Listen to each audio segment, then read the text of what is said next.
in the previous chairpersons. Mm-hmm. Yes. Thank you. I bring several skills. The position of chair of IEBC is a leadership position.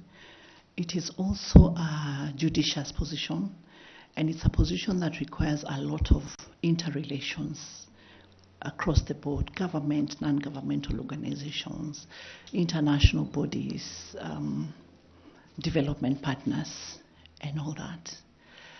So I bring number one, I consider myself to be a unifier, just in my nature and character.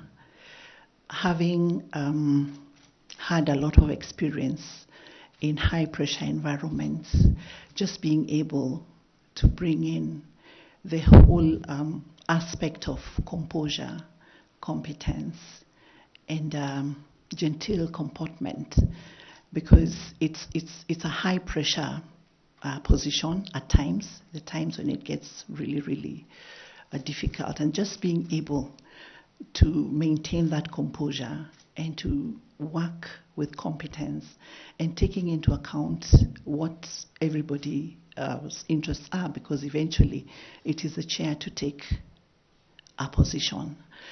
In the role of the chair involves, as a leader, it is the chair that plays a key role in setting the agenda. So in so doing, it means that then you have to be able to rally members around the vision that you have, so that the agenda is supported, so that people have a common view, a shared understanding of what the agenda is about. It's not just about bringing issues for discussion, but ensuring that there is that shared responsibility and shared vision. It is also the chair's role to make sure that you maintain good working relationship with each and every member of the commission, so that even outside of the commission meetings, there's a way that a chair should be able to reach out to the members and forge a relationship that will help in terms of moving the objectives of the commission forward. The chair also has to have a very close but independent working relationship with a secretary to the commission, because the secretary is the person that's in charge of the day-to-day running of the commission. And having been in the position of a secretary and having that understanding in running a big and busy institution, it's very clear to me where the role of the chair ends and where that of the secretary begins. So that is an advantage I'll be able to bring on board, so that we don't have an issue of overreach on the side of from the commission to the secretariat. It's also important for the chair to be able to, in a sense, protect the secretariat or the secretary CEO from interference by members, because that does happen. And so if the secretary is exposed and doesn't have the protection of the chair, it then begins to compromise services, and it begins to affect work.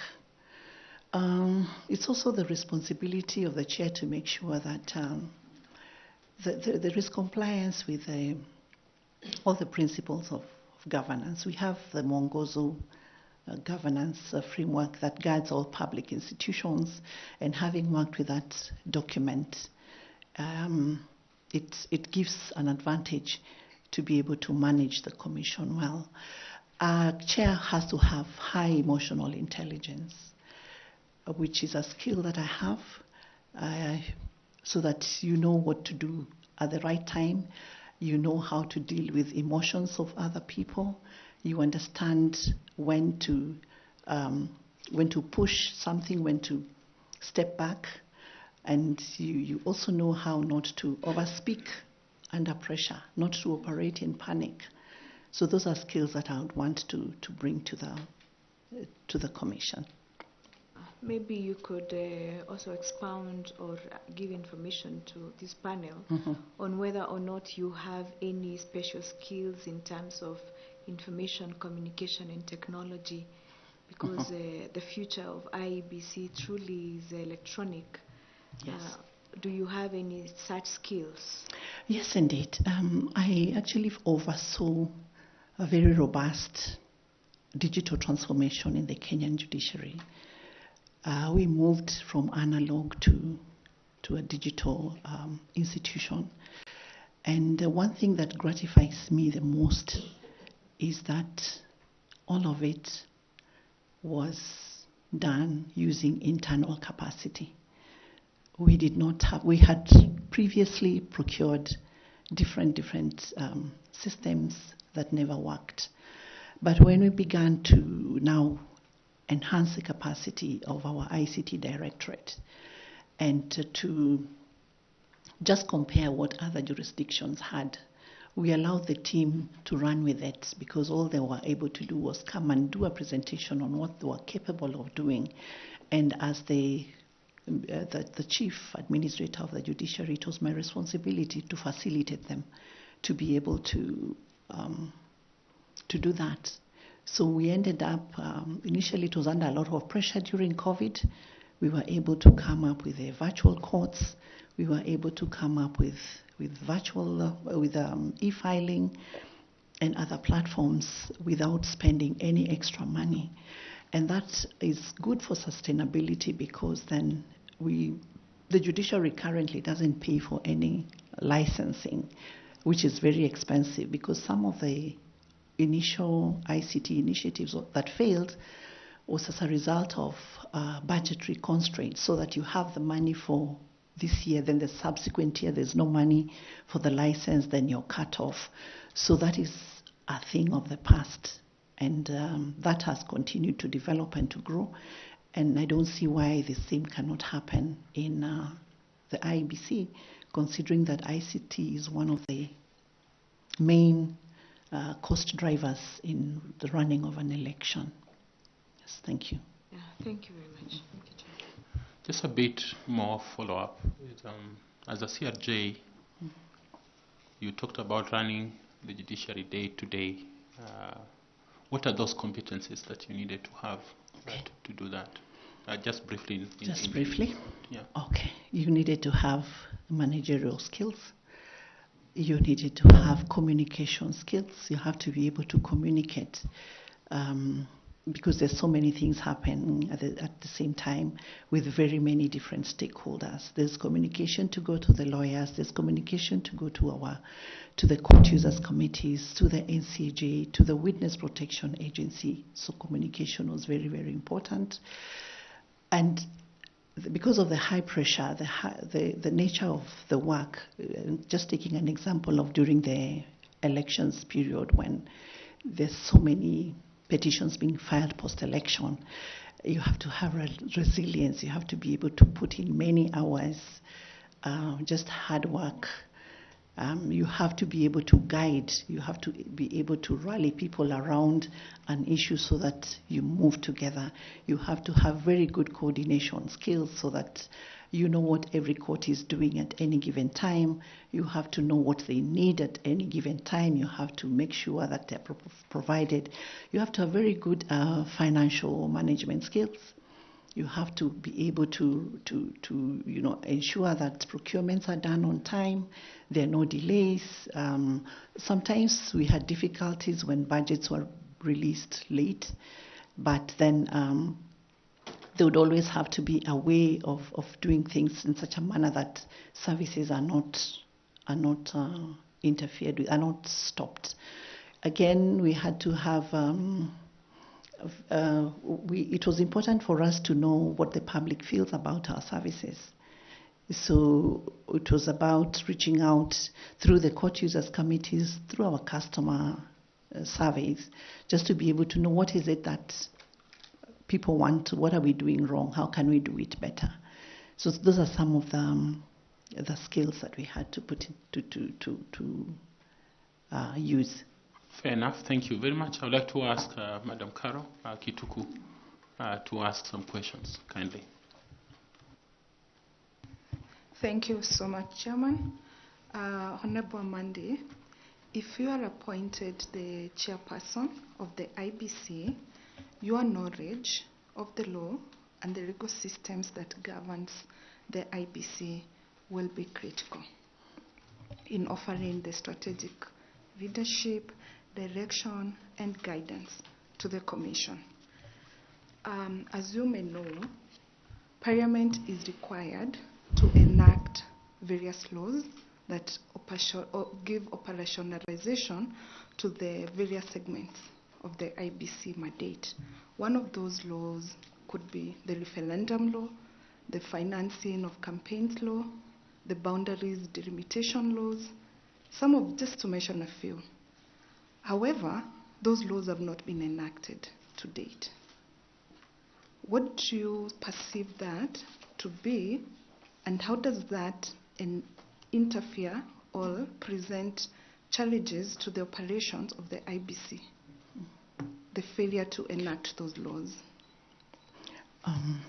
Indeed, the failure to enact laws to operationalize the IEBC should be a concern to all of us. For example, on the issue of the referendum law that you have mentioned, currently we do not have a framework for conducting a referendum, so that if we needed to have one today, then there will be a challenge. How do you do it? How do you even frame the referendum question? I'm aware also that Article 100 that talks about the participation of women, persons with disability, the marginalized and all that, has not been operationalized. So it leaves us in a place where it is difficult to meet the objectives of the Constitution and what was envisioned by Kenyans when they demanded for those things in the making of the Constitution. I'm also aware that the IEBC has attempted to seek advisory opinions on some of these matters. For example, where we have delay in the issue of boundaries delimitation. So what happens? And the Supreme Court has also delayed in giving that, meaning that then there is no clarity on how we move in terms of conducting the boundaries delimitation. The Campaign Financing Act was stopped by the court for certain reasons. It was a good law, according to me, that would have helped us to decommercialize campaigns and elections. It would have helped us to be more accountable, more transparent in the sources of funding when it comes to elections. But there is a conservatory order that is still there since 2017, and I think that issue needs to be resolved. And some of these issues can be resolved just by reaching out and having continuous engagements with the different stakeholders. I know that IEBC is not a member of the National Council on the Administration of Justice, which is the council that brings together all justice actors in civil society, the state actors as well. But IEBC was actually co-opted as a member of the National Council. So that would be a good forum, because I know that at some point Parliament also joined in. As secretary, they were not very consistent in attending, but that would be a very good forum to discuss these challenges, because it's in the interest of all of us that the Constitution is implemented as envisioned. And for as long as these areas remain hanging, then it means that there is something that we're losing. There's something that we're missing out on as a nation. Thank you. Maybe a follow-up question on that. If you're successful and become the chairperson of the IBC, how do you propose to circumvent some of those challenges that have been brought about by the failure of Parliament to enact those laws, the lacunas in laws, because in the meantime, IBC must perform its mandate.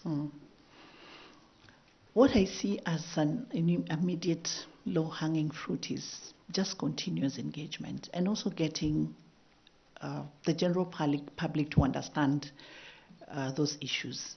I know that IEBC engages a lot in voter education, and my view has always been it shouldn't just be about how to vote, how to use the ballot, but why should I?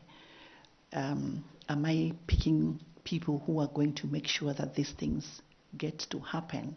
So we have to keep engaging at all levels, from the parliamentary level, Senate, and then the general public, other actors, so that we just develop a shared vision for this nation. In the meantime, there are certain things that I think going forward, my view is that in Kenya we legislate a lot. We legislate on almost everything. There are certain things that there should be room for just administrative action, so that we are not waiting for law to be able to do everything. I think there is that issue of trust, and so because of that we tend to legislate even the smallest thing that can be done just administratively through maybe a policy framework, and then that would be my view. Thank you. Having worked as a judicial officer and obviously having had the experience of working as a chief registrar of the judiciary, how do you see, or what do you think is the role of the court in adjudicating electoral disputes, and particularly these disputes that regard to the lacunas in law? Does the court have any role or any function to do?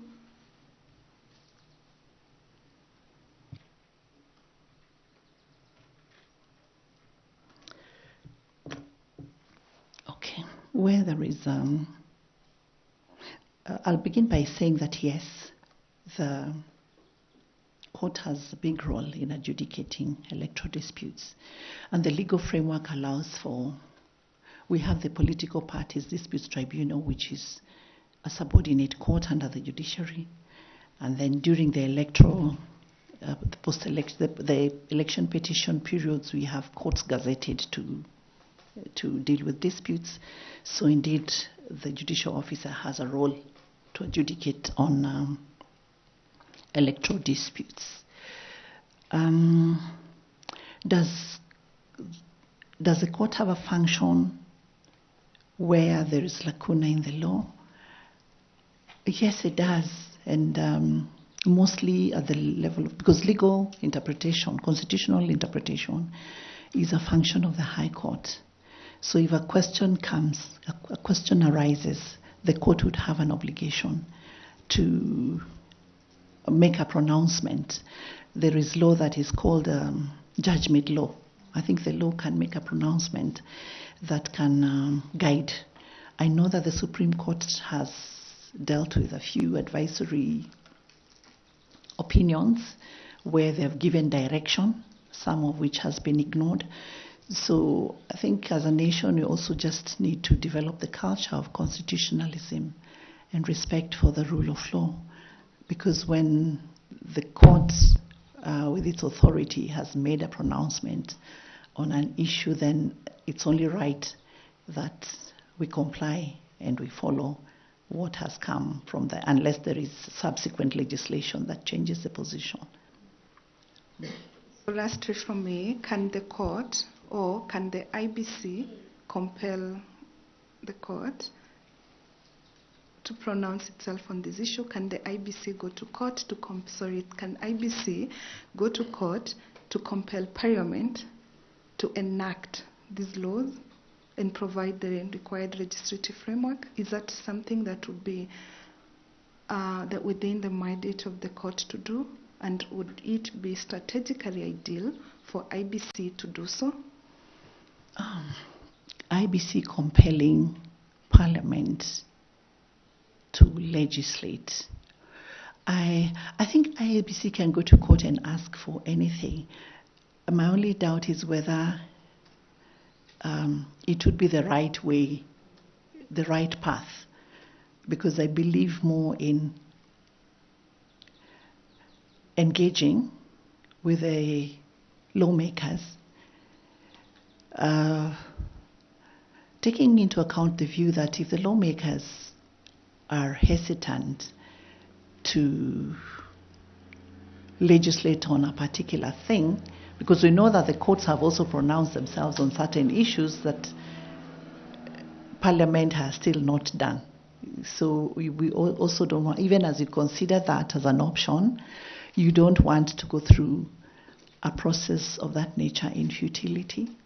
So I would still prefer the engagement negotiation process as opposed to an order which might be in vain. But yes, indeed, the court can pronounce itself and say, indeed, this law has to be passed because the Constitution says so.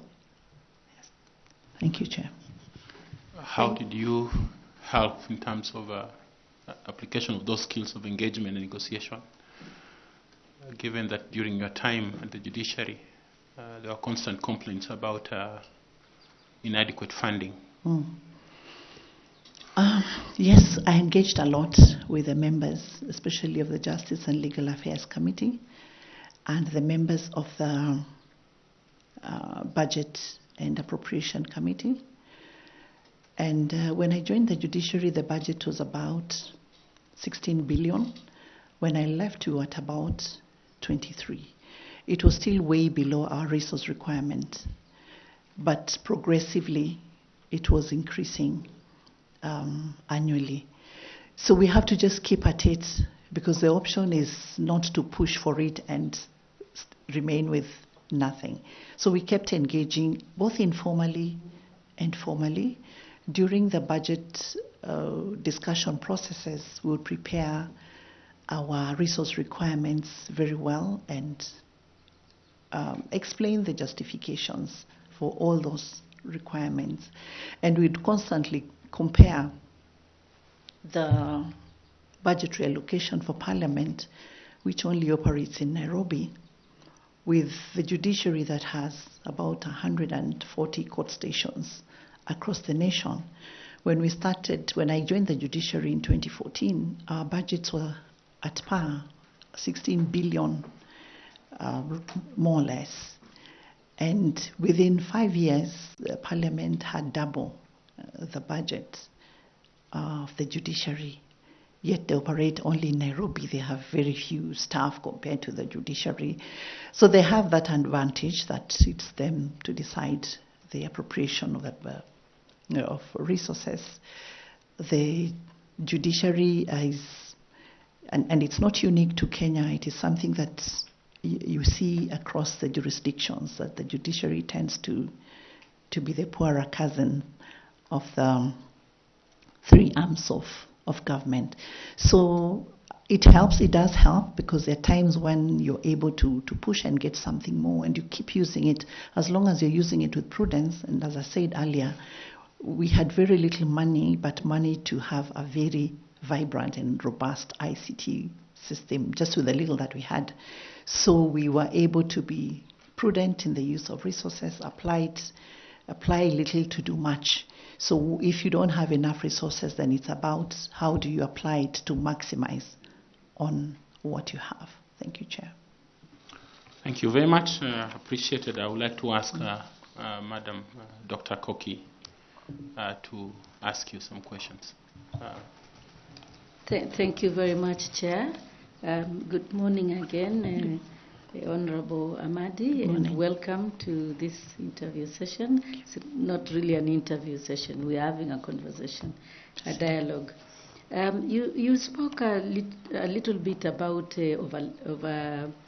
legislation. When you spoke, you said that some things can be addressed by administrative action and so on.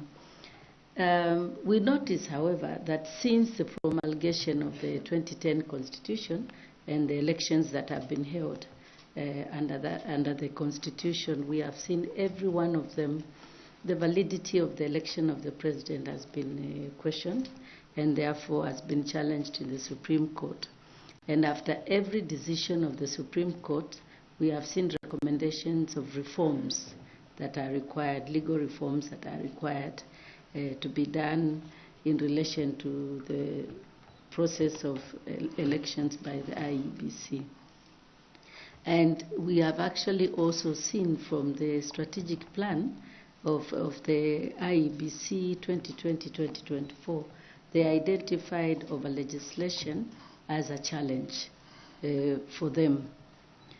Yet we have seen this happening each time. So I wanted to ask you two small related questions. The first one was, in what areas would you say there has been specifically over legislation?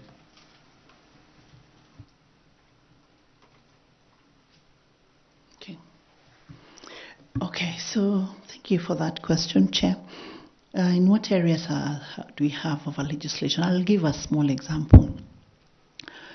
The issue of polling stations and the number of voters that can vote per polling station. The regulations give the number as 700 per polling station.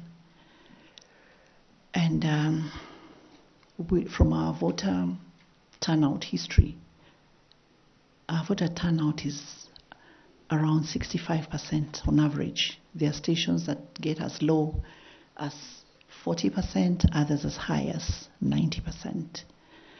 So with 700 people per polling station, right now our register has about 22.3 million registered voters. So if you put the number at 700 voters, we then end up with over 45,000 vote polling stations. If this was dealt with administratively, so that maybe you can decide that you increase the number to say 1,000 per polling station, it's still doable. It's still possible to do 700 people per polling station. If 700 turn up, if 600 turn up, you can still manage them within the day. The effect of that would be to reduce the polling stations to 22,000. Meaning you're then reducing the costs, the logistical inputs, the transport, the security, the temporary staff, the ballot boxes. You reduce to be commensurate with a reduced number of polling stations. But now when the hands of the IEBC are tied to that number, then you double the budget.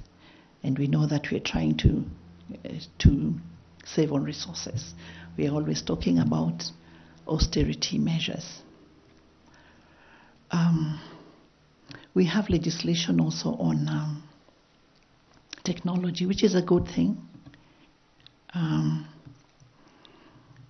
And technology is now the way to go. It creates efficiency. It helps us to transmit quickly. It helps us to manage the queues better and all that. So it shouldn't be too prescriptive, because then there should be allowance for innovation, because technology keeps changing. It changes very fast. In fact, I don't like it because the in thing is always on its way out. You can't keep up. So I think there should be room for innovation, so that then you're using the best innovation possible. You're using internal capacity to the extent that you can. There are areas like those that really can just be done administratively without being too prescriptive. Thank you very much. The second question related to that is you have spoken about those things that can be done administratively. I would like to ask you to tell the panel what proposals would you have and at what stage? Proposals for the specific areas that need to be addressed administratively? Yes. And at what stage? Mm-hmm. Okay. One of the committees of the IEBC is a Legal Affairs Committee that deals with dispute resolution, deals with legislative reform, and also acts as liaison between the Commission and political parties. That would be the right place to have those discussions, so that we're looking at broadly which are the areas that are hindering rather than enhancing the work of the Commission. Map out those areas and then give a proposal, prepare a proposal for legislative reform. Because we're looking at coming up with legislation that is more enabling than hindering some of the more administrative-like processes. It should be done as soon as possible, because if we're talking about the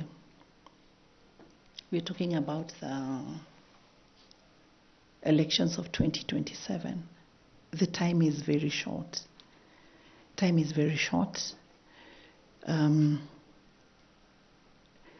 There are counties that do not have representation, which have to be prioritized.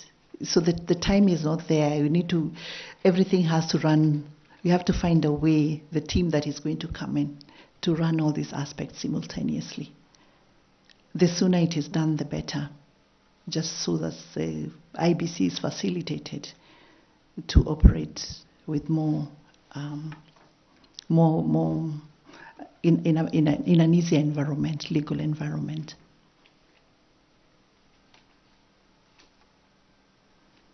Thank you very much, Ms.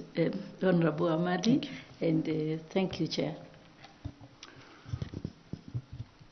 Madam Amadi, whereas it is maybe helpful to take administrative decisions so that we don't over-legislate. For instance, in the matter you raised of the polling stations. Whereas that may be better for the pocket of the taxpayers, how will that be counterproductive for the voter? Thank you, Chair. That would be counterproductive if the IEBC did not take into account the sparsely populated areas. It would be counterproductive where the IEBC did not take into account the very densely populated areas. The beauty of it is that it gives that flexibility so that you're able to look at what are the community interests in a particular place. How are the roads? Where is the farthest or the nearest administrative center?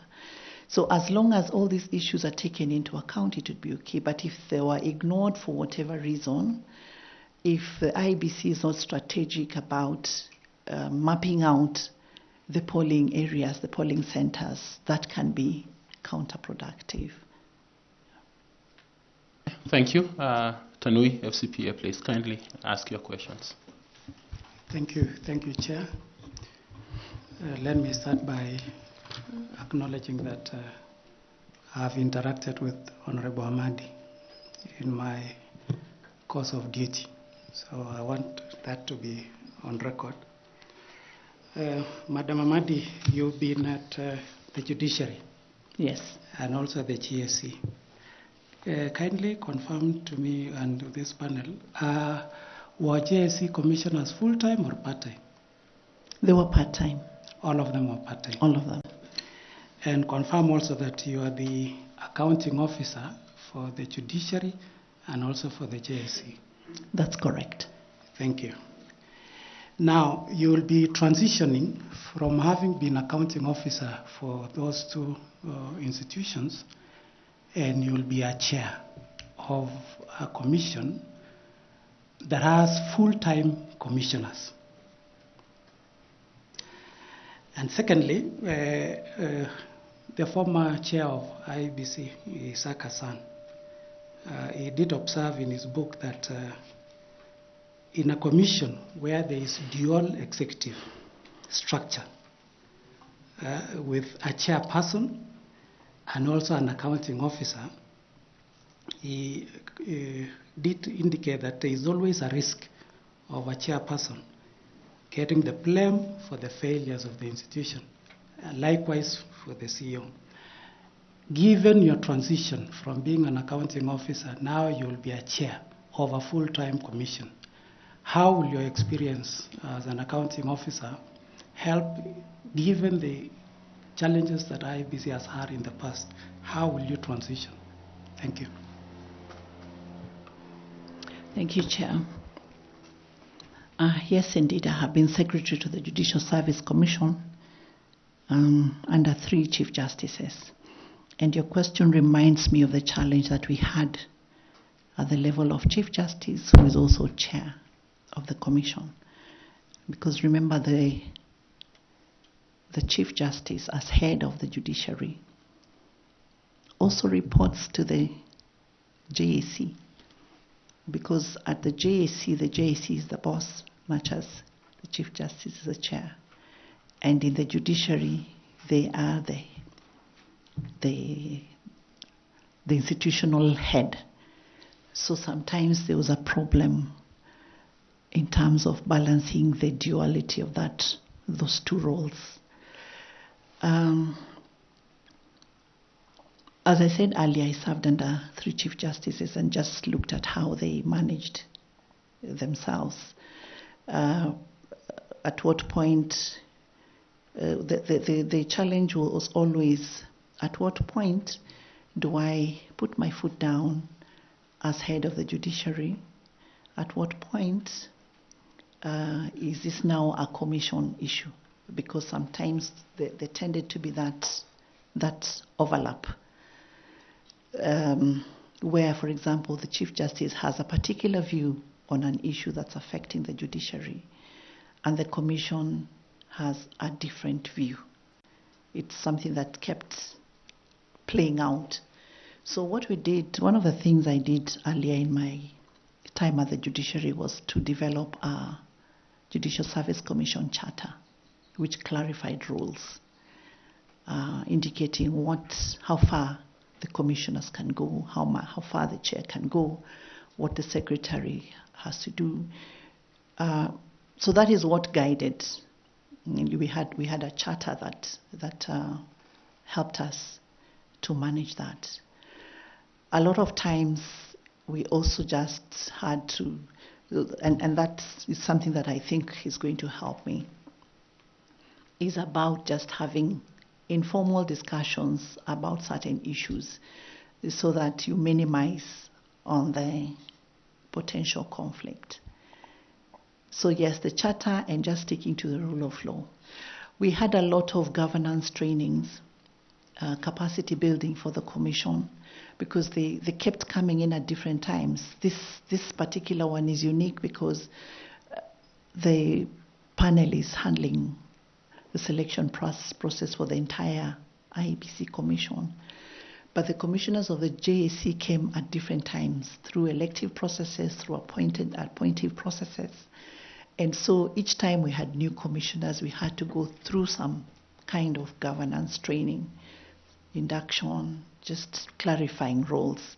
It was never easy. I cannot say that it was easy. Even the charter did not sort it out, but it gave us a lot of guidance in terms of how far one could go. So for me, having been secretary, it gives me an advantage because then I understand the challenges that a secretary would have when you have when there is overreach from the part of the members of the commission or the chair of the commission, and therefore be able to know that what I felt was a problem as a secretary, I should not now again be doing the same thing to the CEO, because I know how difficult the work of the CEO can be when they are not allowed to carry out their responsibility with minimal or no interference at all. So for me, it is an advantage because I've had that experience. I have, and I've also learned a lot from the 3 chairs that I served during that period. Thank you, Chair. Thank you. I want to a follow-up question, and I want to get your view on this. Can the Commission or you as a chairperson, is there any law that stops the chairperson of a commission to be appointed as an accounting officer?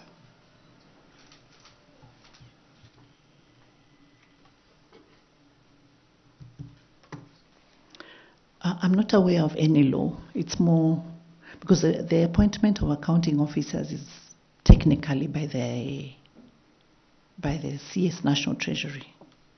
It's not by the institution. So that you are appointed to serve in an institution, but the formal appointment that says you're the accounting officer expending government's money is the National Treasury. If a chair was to be an accounting officer, I think there would be a lot of problems, governance-wise, because then the chair is supposed to be playing an oversight role. So if the chair is again the accounting officer, there's obviously conflict there. It will be difficult to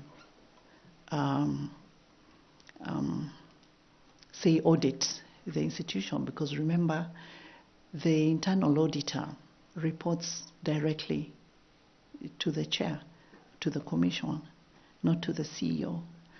So if the chair is then again the accounting officer, there is a problem there. So I'm not aware of any law that stops that, but I know that it doesn't. It would be a huge governance problem, to be problematic in any institution. Thank you, Chair. Thank you. Mr. Misati, you have, please do ask some questions. Thanks so much, Chair. Honorable Amadi, you are aware, and it is in public knowledge, that in some instances, we have had the Secretariat, the CEO of please speak closer to the mic so that the Secretariat, who have had a very stormy relationship with the chair or the commissioners, and in some instances we have had others who have had a very cordial relationship. Would you term it a personality issue or an institutional structure issue from where you sit? And given an opportunity, would you be able to make any changes, or you want to maintain the status quo? Thanks. Thank you, Chair. There are several reasons that cause tension between a chair and secretary, or the commission and the secretary. One could actually be just personality differences. If the two cannot agree because they're just different in their nature, right there's a problem. The other issue could be overreach, where the secretary feels that the chair is trying to interfere and they are trying to stand their ground, and there is no understanding between the two. Sometimes there is just institutional dysfunction where things are not properly structured, and so when things are not properly structured, there is a lack of clarity. It causes a problem. But there is a way of dealing with that. One of the ways is, first of all, for people to understand their respective roles. And if there is a set of rules or a charter to guide that, better still. It is also important that, because the chair is the leader, it is the chair because the chair is the person that is giving direction. If, for example, the secretary, the CEO, is not taking instruction or not doing or not implementing the resolutions of the commission, because really one of the roles of the chair of the secretary is to ensure that all the resolutions of the commission are implemented. It then becomes a disciplinary issue, because that is a role that is assigned by their job description, so you cannot get away from that. If the relationship is stormy because there is, what do I call it, personal interest, that sometimes does happen. It poses a difficulty for the institution. So what I would do in terms of having a cordial and a professional working relationship with a secretary is, first of all, to get to understand them. It's good to understand the person that you're working with. What is he like? What is his leadership style? What are his values? It will also be important for them to understand you and your values and what you stand for, and what your expectations are and where the boundaries are. So that when the boundaries are clear, then we know that mine begins from here and yours begins from where mine stops. It will be important to have a framework, a reporting framework between the chair and the CEO, because the chair, much as you're not in charge of operations, you have to know what is going on. You have to know what is going on, because when something goes wrong, then the blame is on the chair, it's not on the CEO. So it will be important to have a framework for constant reporting, so that you know exactly what is going on. And the chair can also give guidance, much as it's not their work to do the operations. Can give guidance. And I'm happy that I've had a lot of experience in matters public finance management, in matters procurement, in matters ICT, in all those matters, so that then it gives me that opportunity to be able to even pick out things that may not be correct. If maybe something is being effected or implemented and it's not being done correctly. Coming from a position of knowledge, it makes it very easy for me to be able to do that. And the working relationship has to be respectful. There has to be mutual respect from both sides. Then that reduces the tension. It is good also to acknowledge the good things that the Secretariat is doing, so that it's not always the bashing. Being coaching type of leader, I've been able to coach those working under me, give feedback, because sometimes when you don't give feedback and something is going wrong, then it continues to be wrong. But with a good feedback mechanism, it is then possible to create a relationship where expectations are clear, where roles are clear, and where tension, if any, is minimized. Thank you, Chair. Thanks. As a follow-up question, from your answer to the panel, it's like you're saying both personality and the structure of the institution, they play a role. Yes. So from a practical point of view, from your case, would you be evaluating the kind of person you find in, or would you make any changes? I wanted to know that. Okay. Then the other thing is that you mentioned about the issue of when you started, you mentioned about the pressure in the IEBC. Would that be something that will make you make a decision in terms of this an institution that has this pressure? So the role of the commissioners and the role of the Secretariat has to be distinguished, because it's only the commissioners who observe the pressure. Sorry, I'm not very clear about your second question. You said that this is high pressure institution. Yes. And from your statement is that the chair or that are the commissioners who are answerable out there. So how do you distinguish? You become assertive to the secretariat so that you are able to observe the public pressure. Thank you, Chair. The first question is whether I would make changes at the level of the CEO. I'm aware that the CEO has a term, and so unless there is reason to, it's always good to allow people to finish the term, and based on the evaluation of what they did during their initial term, the Commission can determine whether to extend or not to extend the term of that particular individual. But it will be good for us to know what has been going on, what are the challenges, are there things that can be addressed?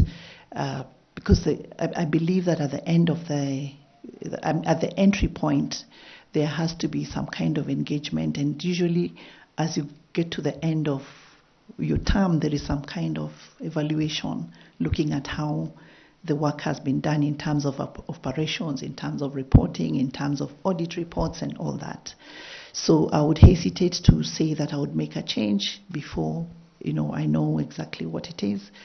But my view would be that whoever is in office ought to run their term if there is nothing really compelling. And then the new commission now will determine what they want to do in terms of progressing forward.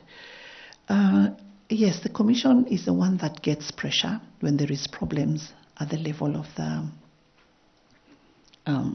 whatever operational issues. If there's a problem with the electoral process at any stage, the pressure is on the commission, not on the secretariat. And that is why the commission has to exercise its oversight role in a very structured way, in a strong way. There has to be certain minimum expectations from the CEO. There are things that the CEO must do and report to the commission, so that if there was a meeting and the minutes are there and the directions that were given at the next meeting, are the matters arising, the CEO should be able to indicate what they have done, not just say it, but also produce the evidence to show what they have done.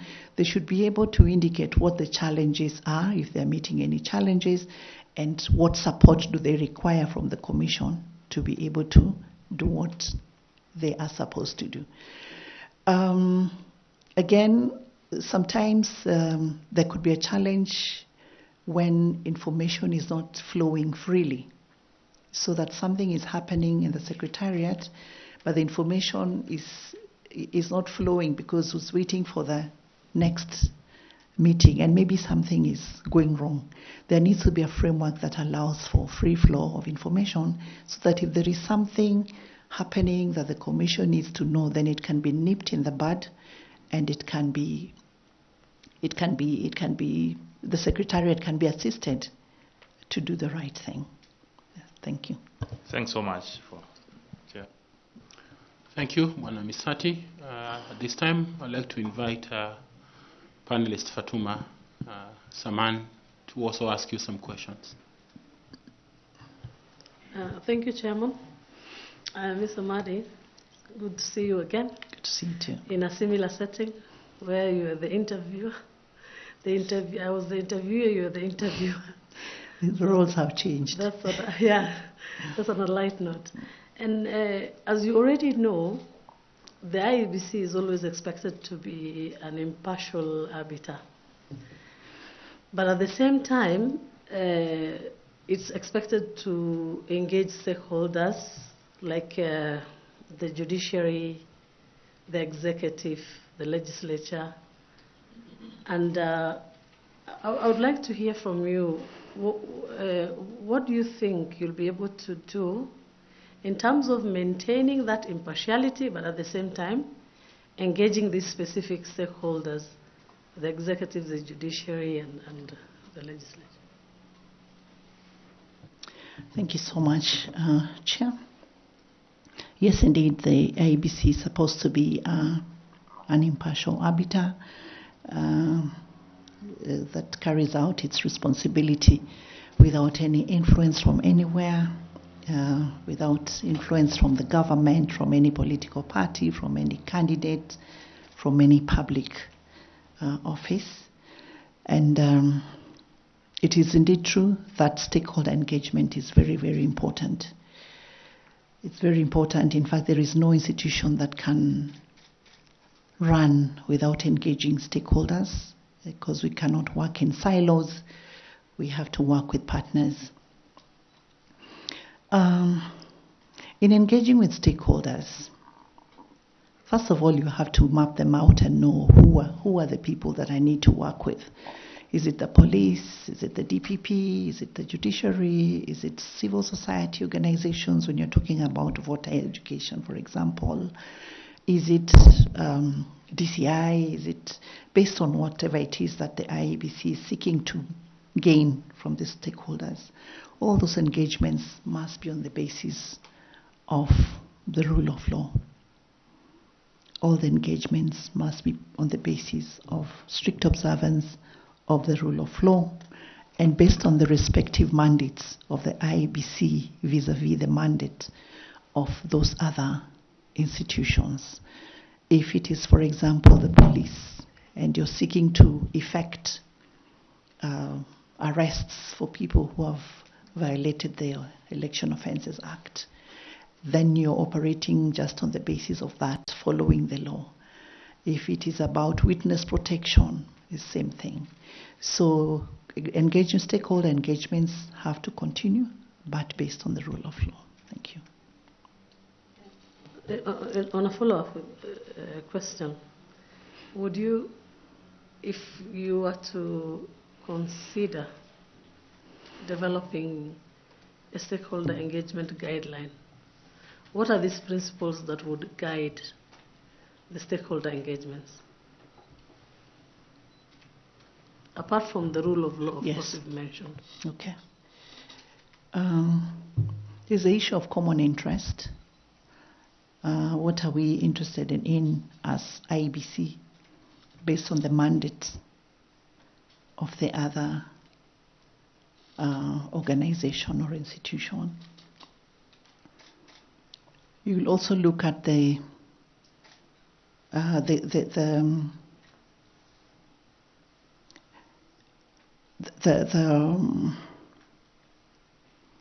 what do I say?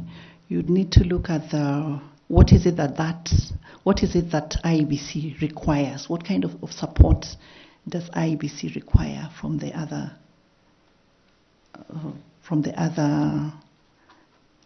organization? It also has to be based on mutual respect.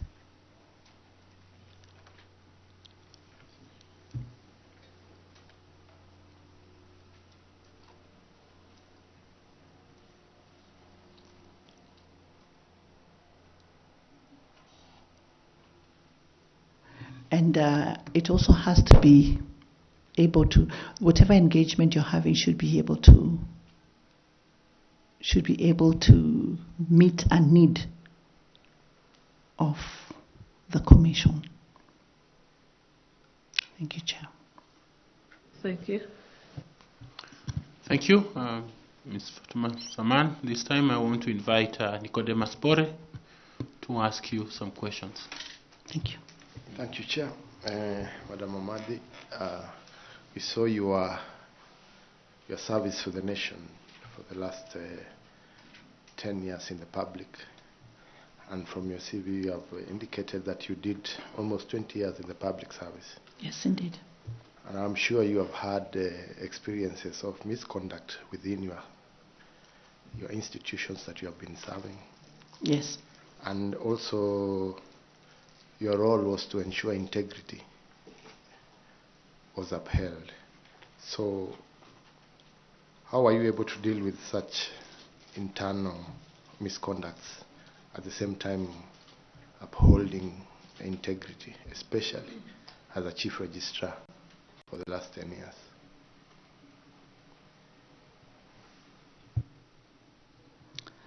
Okay. Yes, we had a lot of challenges with integrity issues in the judiciary. It's in the public domain. We know that we have very many good judicial officers, but we also have those that disappoint, and it's really a national problem. So some of the integrity issues that we had at all levels, at the judicial level and at the administrative level, included things like allegations of corruption, allegations of bribery, allegations of improper influence, and that's on the judicial level. At the administrative level, there were allegations when it came to matters of favoritism, as an example, in terms of, things like transfer, like what else? Promotions. There would be those allegations. And so, what did we do in terms of looking at matters integrity? The judiciary created the Office of the Judiciary Ombudsman that would receive complaints from the public or from the internal public, and so the complaints would be processed and sent to the Judicial Service Commission, which has a disciplinary mandate both for staff and the judicial officers and the judges. So complaints would come. There was a complaints manual that we developed to help us process them by way of giving the complainant an opportunity to be heard, and also giving the judicial officer or staff an opportunity to be heard. And then a determination is made. In a few cases, there were people who were let go. In some, there would be a warning or a severe warning, or one would be admonished. So there were different levels of disciplinary outcomes depending on the gravity of the problem. So in terms of upholding integrity, we did customer satisfaction surveys to just have a sense of what people were saying about us. Initially, we got a very low percentage, and the subsequent ones kept getting better and better because we were able now to identify the areas where we were being hit the most and trying to put measures in place to make sure that we try and deal with the issue of upholding integrity. One of the initiatives that we put in place was to have integrity assurance officers in every court station. So every court station had to pick 2 people to be the integrity assurance officers, and we partnered with the EACC to train them so that then they would know what to look out for and indicate who was doing what. It was still new by the time I left the judiciary, and I hope that it is progressing well. So apart from the Office of the Judiciary Ombudsman, we had the integrity assurance officers, and we also had the judiciary leadership team that then would deal with certain aspects of concerns that were coming from the court stations, especially where there is no report. Because one thing you realize is that many times people will say, court so-and-so is corrupt, but they will rarely come and say, I gave this or I did this, because things are done under the table. So that then it's when it's a matter that is of common notoriety, but you don't really have any evidence, it becomes challenging to deal with it. But again, you can deal with it administratively just by asking the magistrate or the staff to come and you tell this is your reputation and you're being watched. And in some situations, it did help. As follow-up question, the position you have applied for is of very high public scrutiny. Mm-hmm. And remember, a year ago, before you left office, yes, the High Court issued orders to freeze your personal accounts. Yes. And those of the law firm associated with yourself. Yes. That is Amadi and associates advocates in relation to a gold scandal. That's correct. It is alleged that you and other persons who are at the center of the gold scandal defrauded a British citizen of more than $100 million paid to the purchase of 1,500 kilograms of gold. That's correct. Which it is said you were to deliver in exchange for the payment. These are serious allegations. Very. And we wish you to have a chance to explain to the public yes, how this position you have applied for, noting the serious allegations of your involvement in the gold scandal. Yes. And maybe you can have a chance to clear the air. Yes. It is true that there was an order that was issued freezing my account, and I agree with you that the allegations are extremely serious. My response is this, that there was actually no reason for me to be in that case and named as the first respondent, because the firm that is involved, I resigned from it in 2014. And I was very busy in the judiciary. There was no time even to go and, get into any kind of practice. So for me, it was a malicious attack, and which is something that is, when you're in public service, you must be ready for. Public service at certain levels is not for the faint-hearted. So it was an attempt to shake me, an attempt to mudsling my reputation, because I've upheld my integrity. I do not have skills in gold trade, and I had nothing to do with it. In fact, for the interest of this commission, I came with copies of the decision of the High Court that vitiated the decision freezing my account, and also the decision of the Court of Appeal, which agreed with the High Court and basically found that I had nothing to do with it.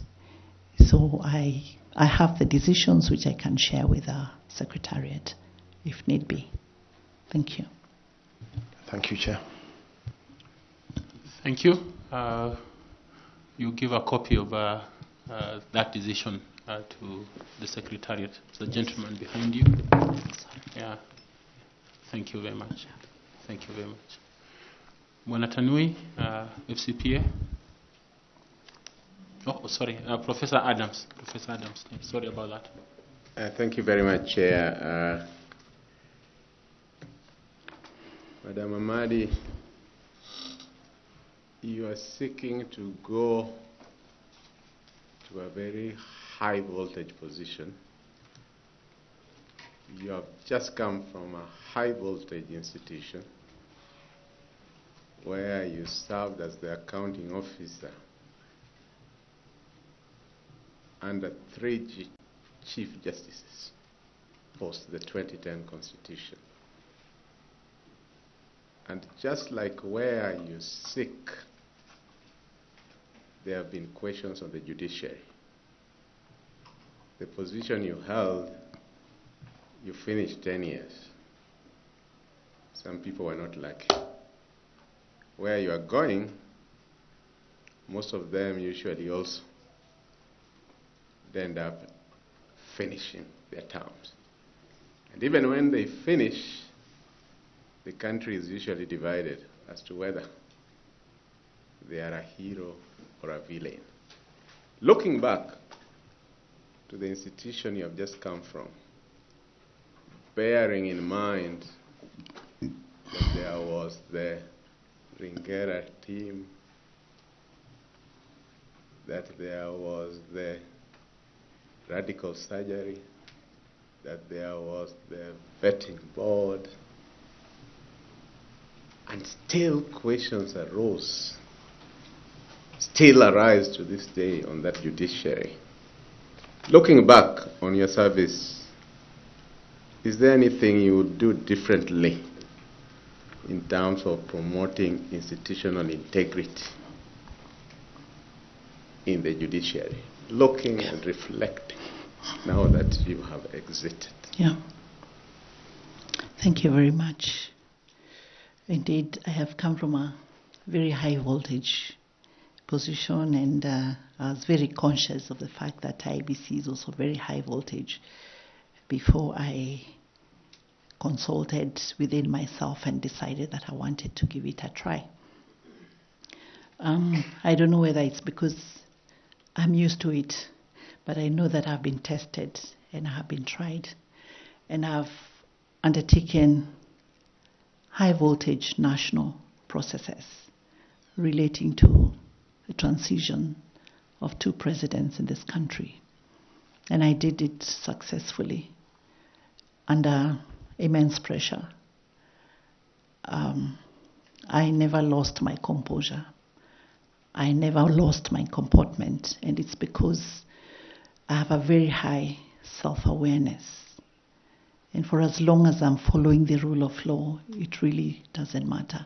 I applied knowing that IEBC is one of the most vilified institutions in this country, either as by way of perception or whether it's real, whether the things that IEBC is accused of are true or not true. I can't sit here and say that this is what they did wrong, but I know that I'm able to take pressure, and I know that I have very high emotional intelligence. I know that I'm able to be a unifying factor in the Commission. I'm able to reach out because I believe that sometimes what we've seen is there is a lot of problems even at party nomination levels before it comes to the IEBC. And when there is trouble at the nomination level, it is likely to show up at the electoral levels. So my thinking is that constant engagement with the political parties and other players is very important so that there is no suspicion. There's a lot of work that needs to be done in terms of restoring public trust in the IEBC, because this is our country and this is our institution. And we need to get to a level where we're able to trust outcomes. I remember in 2017, the Judiciary Committee on Elections visited one jurisdiction, it was Ghana, to see how they do their electoral dispute resolution. That year we had the previous year we had 388 election disputes in the judiciary. In Ghana they only had 7. Reason? The trust that they have in the electoral body. And my vision is to see an IEBC like that in this country, where an election can happen and people feel that, yes, I lost, but I lost fairly. We need to deal with the party discipline first. There are times when we all know in this nation that for the so-called stronghold areas, once you have the party ticket, then you're as good as elected. Voter education remains so important because the people who fight, the people who are used to cause violence are the same voters. So my view is that as the IEBC does voter education, it's important to extend it to civic education so that it's not just voter education. We've also placed a very high premium on the presidential election because ordinarily you'll find that a lot of the other positions are not so hotly contested as the top position. When we talk about technology, the challenge I see is that very few people understand it, how it works. Is there a way through which the IEBC can engage all the stakeholders in looking at what they want in terms of specifications for the digital systems? How do they want it to work? What should it look like? Because when we have very few people who understand the system and the rest of the population doesn't, because the law says that the process should be simple, accurate, verifiable, and all that. But if it's not understood, then it's very difficult to deal with the aspect of suspicion. So my thinking is that all these processes should somehow be accessible for those who want to know, those who want to participate. They should be allowed to participate so that then at every stage, people know what is going on and people know what to expect. When there is any kind of mystery, any kind of we don't know what is going on, then we are likely to continue on that trajectory. So what I'll try to do is just be more open. I'll try to be more engaging with stakeholders at every stage and also communicate strategically on need basis so that questions are answered before, so that we are proactive and not reacting to complaints that are being raised. And this panel has a very key role in ensuring that you also just give this nation a team that is going to help us achieve that. It's not an easy thing, but I know that it is doable, because if we get it right from this panel, then you're likely to get it right at the critical moment. Thank you, Chair. You just talked of public trust, and IEBC is one of the institutions that has one of the lowest public trust, depending on which side of the political divide you are in. It is this very same IEBC that we have seen chairs declaring results surrounded by policemen without fellow commissioners. Kindly speak to the mic, Prof. Thank you. Sorry for that. Without fellow commissioners. You have just told us about how you have overseen 2 presidential succession with immense pressure at hand. This one is even going to have even more immense pressure. And the country is looking, as you correctly say, can we get it right this time?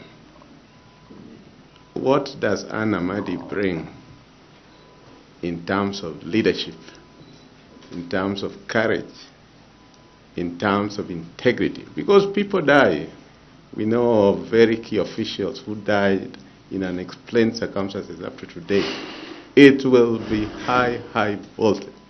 What does Anne Amadi bring that people can look and say, this time round, as you correctly say, we can have an election in which the loser says that all is right, or in which the Supreme Court does not nullify, or in which the Supreme Court listens but doesn't say that irrespective of this and this and this should have been done this way. But because of the security of the nation, we need it. Thank you, Chair. Sorry, you had earlier asked just to compare with what we had done in the judiciary. And remember, when I went to the judiciary in 2014, there was a lot of anxiety and a lot of noise, which I was able to calm. There was a lot of integrity issues which are in the public domain, and which we were able to manage and reduce significantly. If you look at for example, the audit queries we had back then, over 50. By the time I left, we were getting only 5 audit queries, which could be explained. So I bring that, the issue of following the law, keeping people informed, being open, being transparent, and just ensuring that you're moving along with everybody. The issue of pressure, the high pressure, I thought about it, and I'm a very courageous person. I don't look it, but I am.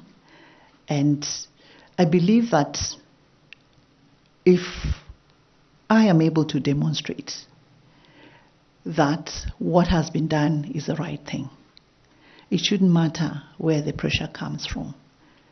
It shouldn't matter. We have to keep at it, because if we don't sacrifice to occupy that space, then who is it that should? So I've thought about all that, and with my patriotism, I am ready for any eventuality, should it happen in the way that you have described it. It's very scary, but doable, and I'm ready for it, Chair. Thank you. Thank you, Chair. So where do you draw your strength from? I draw my strength, first of all, I'm a believer, and I always know that if I'm doing the right thing, then I'm guided from high up. I draw my strength from sticking to the truth, what is true, because the truth can never become a lie, and lies can never become true. I draw my strength from my self-awareness. I know how far I'm able to go, and I know where I cannot go. So that is where my strength comes from. Thank you, Chair. Okay, I'll move to FCPA Tanui to ask further questions. Thank you, Chair, and Honorable Hamadi. I heard you mention about Ghana, how they have been able to hold successful elections. And I would wish that should you be given this position, you also do a benchmarking. I think in the same Ghana, there are other electoral commissions where the chairperson of the commission has been given executive powers, or they are also accounting officer. Okay. Reason being that, and you'll note from our country, there have always been an issue of the roles between the chair and the accounting officer. So there are successful commissions that have actually given those roles. Oh, I didn't know chair. that. Thank you. So just for your information. Thank you. Now, a follow-up question on what Professor Olo has put it is on how would you handle conflicts? You will appreciate that IEBC, there are many actors or stakeholders who would want to control the operations of IEBC. You go to Treasury, they don't give them adequate funding, they delay the funding, it affects their processes. There are other stakeholders who tell them they have no powers to make regulations, despite the fact that they are an independent commission. So there are also cases, and this has been reported in the past, where even staff members of the commission were being alleged that they took partisan roles in the election process.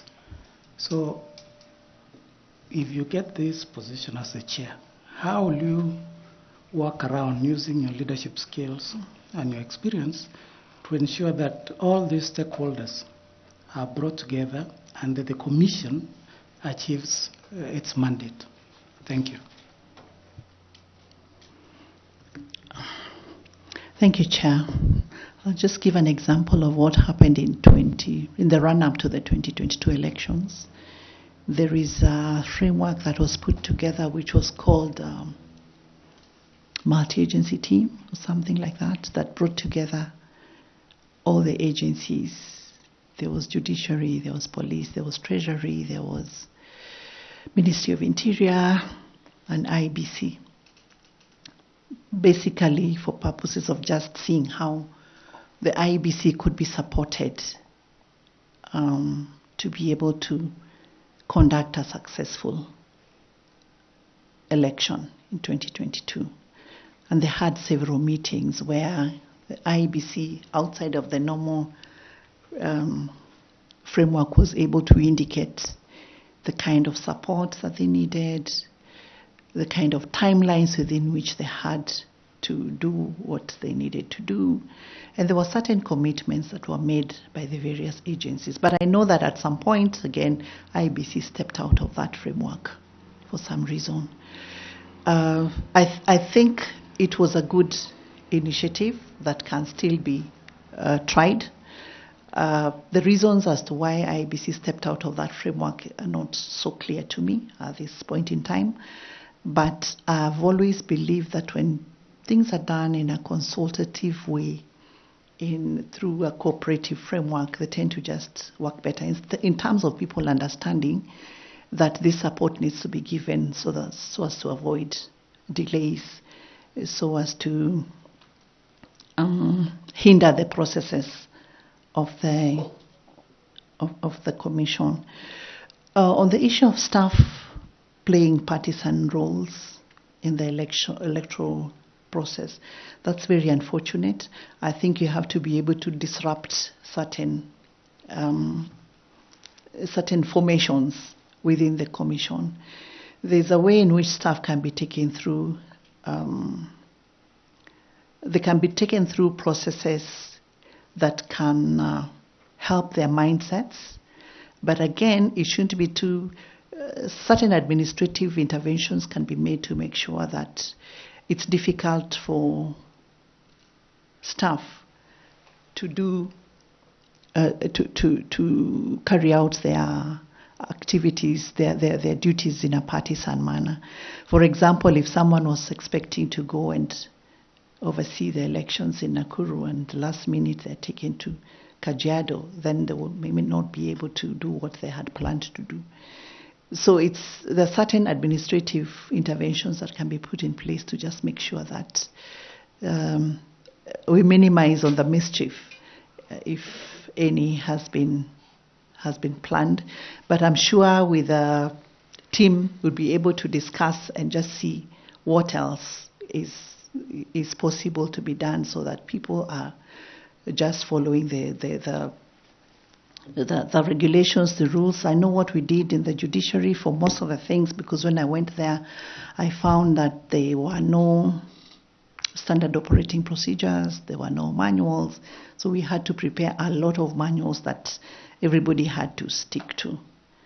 Everyone had to stick to, so that then everything is done in the correct manner. Again, technology can help, because when the system is secure, then there's some of the mischief that can be prevented from taking place, even if the human nature wanted to, interfere with the process. Lastly, and related to the multi-agency team, which I think I attended one of the meetings at Safari Park. Yes. If in that process of having a multi-agency team, some stakeholders, you observe that some stakeholders could be pushing for an agenda that is contrary to the mandate of IEBC, what would you do? The IEBC would have no choice but to stick to what is right. And maybe if the agenda is then contrary to the principles that IEBC is expected to follow, and maybe that is the reason that what happened last time did happen. It might get to a level where you have to step out if it is not serving the interests of the nation, if it is not serving the interests and the objectives of the commission. Yeah. Thank you very much. The media might just call you the disruptor of IEBC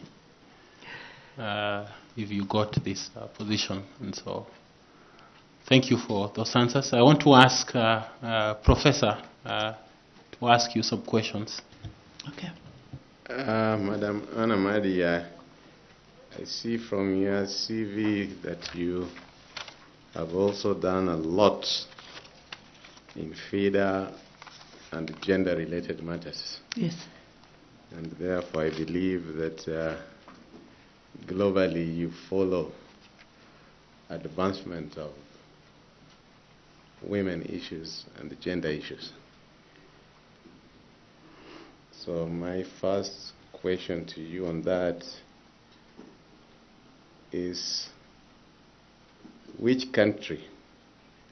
African country recently elected its first female president? I see her.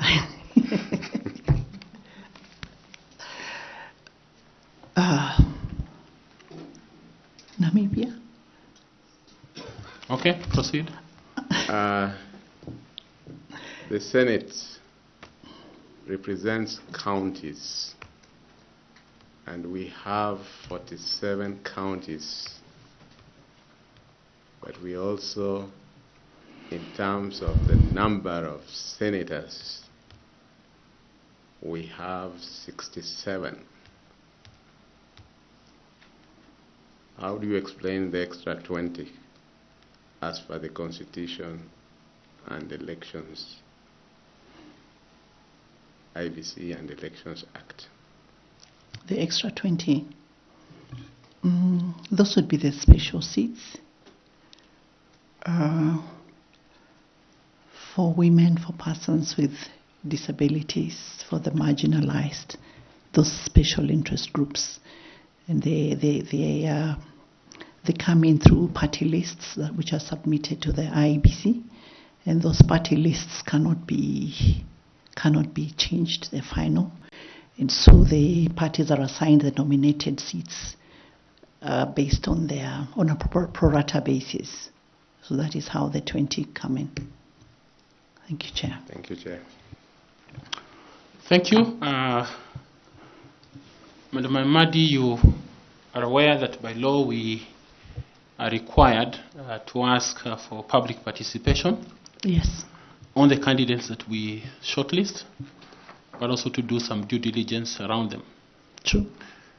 One of this matter that has been brought to your attention is a matter through a memorandum dated 19th of March 2025 by an individual who says that he's a citizen of Kenya, and he claims in his memoranda the following.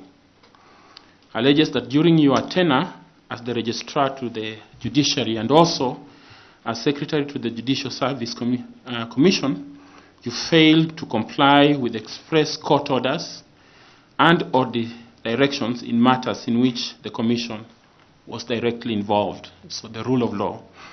Number B, the petitioner claims that in the case petition 34 of 2014, in which JSC was directed to publicize procedures for all its, let me just use my glasses, for all its disciplinary and investigative processes within 90 days of the judgment, he claims that you did not comply with that judgment. C, the petitioner cites the case of the Republic versus Salaries and Remuneration Commission and two others, civil application number 58 of 2020, in which the court ordered payment of backdated salaries to the judges to be refunded, which you disobeyed. Number D, he says that maybe I should ask the Vice Chair to pick up number D and E, kindly, just to clarify and put the questions to you. Thank you, Chair. It's just a continuation, Honorable Amadi. Yes. That the memorandum also states that it was alleged that you should not take a lead role in IEBC, now given your past work record, according to his memoranda. Yes. And also that he requests the panel to indulge you on how, during your tenure, you assisted the judiciary in handling rampant corruption complaints within the judiciary. Thank you, Chair. Okay. Thank you very much, Chair. I saw the petition last night, so I didn't have an opportunity to engage with it thoroughly and to give a comprehensive response. But nonetheless, I will say this, that the decision that whoever the complainant is talking about related to judges' salaries. Salaries of judges are not paid by the judiciary. They are a direct charge to the consolidated fund. So that when a decision like that is made, then my role is to communicate to the National Treasury for effect, which I did. And if I had had an opportunity, then I would have found a way of getting the material to respond. But I did comply, and so it is the executive that pays the judges directly. The chief registrar only pays the magistrates and the staff. So the rule of law was followed. Then the one on So did you advise the National Treasury? Yes. Yes, we did advise the National Treasury, and I think the SRC as well, because it had a huge budgetary implication. Then the one that, what is it? The one on corruption cases, I think I had responded partly when panelist Bor, sorry, I hope that I got the name right, asked me about my case. We had a very comprehensive framework for dealing with cases of this nature. We even had cases where, I'll give an example of a case where a magistrate was actually arrested and charged for corruption, and the case went on and she was acquitted, but the JAC still let her go, because JAC was of the view that yes, the court has acquitted you, but from the evidence that we have, we can see that there is clear misconduct. So it is not correct that we did not deal with corruption cases. There was a day that we lost 5 magistrates in one day for these kinds of malpractices. So it is not correct that we did not handle those cases. We did. The challenge, as I said earlier, is that a lot of allegations are made with very little evidence, if any. So when there is no evidence, then it's a bit difficult to deal with it conclusively. You can deal with it by way of engaging the individual, but where there is evidence, the Commission has been very strict in addressing this issue. Thank you, Chair. Thank you very much. We apologize that you got this last night. The memoranda came to us on the 19th, which is a few days ago. If you can be able to help the Secretariat with some of that material you have mentioned, just to be able to confirm your response. Yes, I will try, because I'm not in the judiciary anymore. So it means asking someone to help me retrieve that. I will make the attempt nonetheless. And maybe you can give me the timeline within which that should be done, so that if I'm able to get the material, then I'll be able to respond more comprehensively. Do that in the course of this week. Okay. Yeah, today is Monday, so if you do that by Friday, it will be okay. Thank you, Chair. Yes. Allow me to thank you for coming. Thank you for having me. And to just say that we have enjoyed interacting with you. We have learned a lot about your work in the past, the judiciary, your work with FIDA, your community engagement, and we are grateful to the responses you have given to us. I'd like to ask you if you have any question for us, so that we can be able to respond, if at all. Mine is just to wish you well. It's a challenging process, very daunting, but you have what it takes. So I just want to wish you well and to thank you so much for having me. May God bless you. Thank you very much. You have a bottle of water before you. Feel free to take it with you. Ensure that you have your certificates and your documents so that you don't leave them with us. And if there's anything else that we can do, the Secretariat will be at hand to attend to you. Otherwise, these members have enjoyed interacting with you. Thank you very much. And we wish you well. Thank you. Asante. Shukran.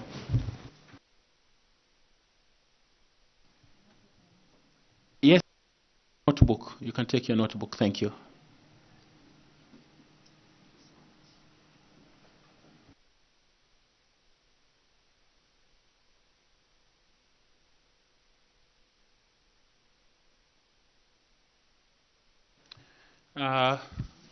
So media, I can see some of you very keen fixing your camera on our documents.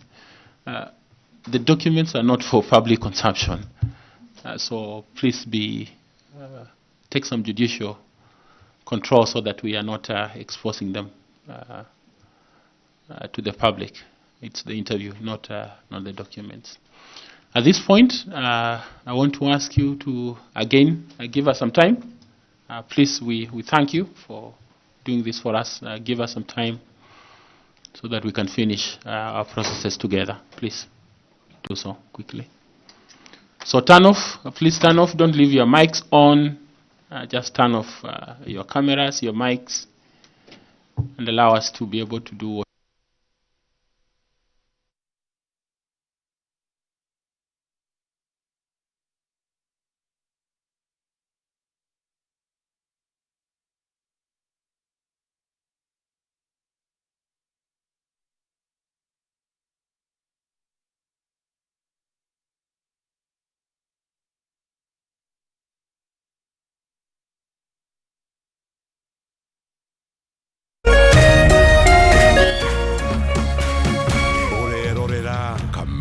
TV.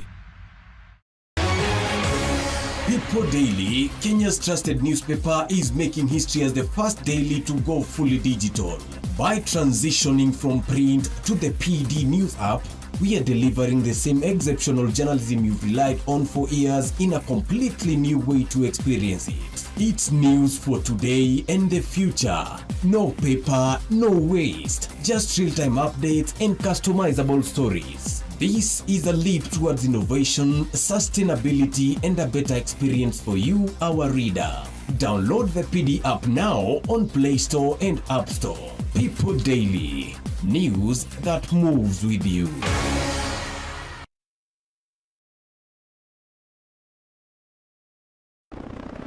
This new year, discover something new every day on your StarTimes decoder. Buy an aerial decoder plus 1 month free classic bouquet subscription to enjoy the magic of African stories on ST Swahili, AMC Movies, and ST Nollywood. Tales of adventure that take you far on Bliss TV, ST Kung Fu, Z Cinema, and Nat Geo. Or a dish decoder plus 1 month free super bouquet subscription to watch heartwarming dramas that bring you closer. Do you want to be my wife? Yes, David.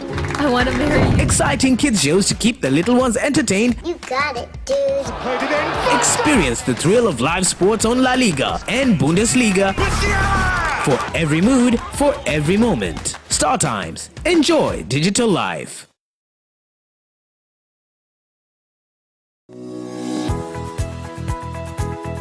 Umako niki wagu ni gukora ukinyite guku thaa 4 kaithiaga ndangari ndike nguire mwaka uyu wothe ndirenda mundu ukuni stress abohejio ni maku Are we together?